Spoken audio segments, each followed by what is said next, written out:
BJP టార్గెట్గా ఎన్నికల ప్రచారానికి సిద్ధమవుతోంది కాంగ్రెస్. లోక్సభ ఎన్నికల్లో మెజారిటీ సీట్లను దక్కించుకోవాలంటే కమలం పార్టీనే కార్నర్ చేయాలని డిసైడ్ అయింది. గత 10 ఏళ్లలో మోడీ సర్కార్ రాష్ట్రానికి చేసిందేమీ లేదని, ఈ విషయాన్నే ప్రజలకు వివరిస్తామంటున్నారు కాంగ్రెస్ నేతలు.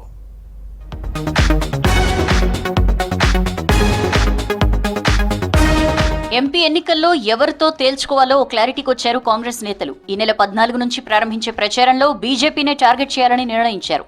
ఆ పార్టీని లక్ష్యంగా చేసుకుంటే రాష్ట్రంలో మెజారిటీ సీట్లు గెలుచుకుంటామని భావిస్తున్నారు కాంగ్రెస్ నేతలు.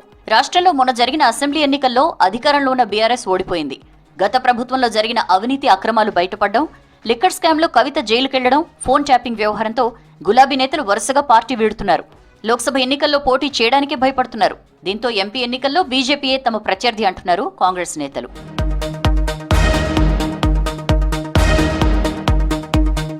రాష్ట్రంలో బీఆర్ఎస్ ఖతమైందంటున్న కాంగ్రెస్ నేతలు ఆ పార్టీ ఓట్లు బీజేపీకి మళ్లకుండా జాగ్రత్త పడుతున్నారు.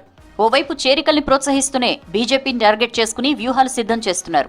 10 ఏళ్లలో కేంద్రంలోని మోదీ సర్కార్ రాష్ట్రానికి చేసిందేం లేదని, కనీసం విభజన చట్టంలోని హామీలు కూడా నెరవేర్చలేదంటున్నారు కాంగ్రెస్ నేతలు. తెలంగాణ ఏర్పాటును పార్లమెంటు సాక్షిగా ప్రధాని మోదీ తప్పుబట్టారని ప్రజలకు వివరిస్తామంటున్నారు.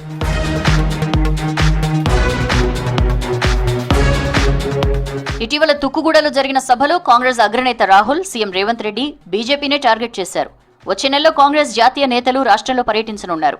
మల్లికార్జున ఖర్గే, రాహుల్ గాంధీ, ప్రియాంక గాంధీ ప్రచారం చేయనున్నారు.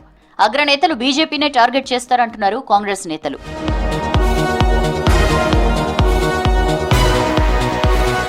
మరోవైపు తమ మేనిఫెస్టోను ప్రజల్లోకి విస్తృతంగా తీసుకెళ్తామంటున్నారు కాంగ్రెస్ నేతలు.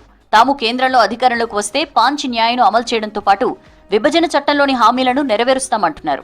బీజేపీనే టార్గెట్ చేస్తే రాష్ట్రంలో 14 సీట్లు సాధించడం సులువు అంటున్నారు కాంగ్రెస్ నేతలు.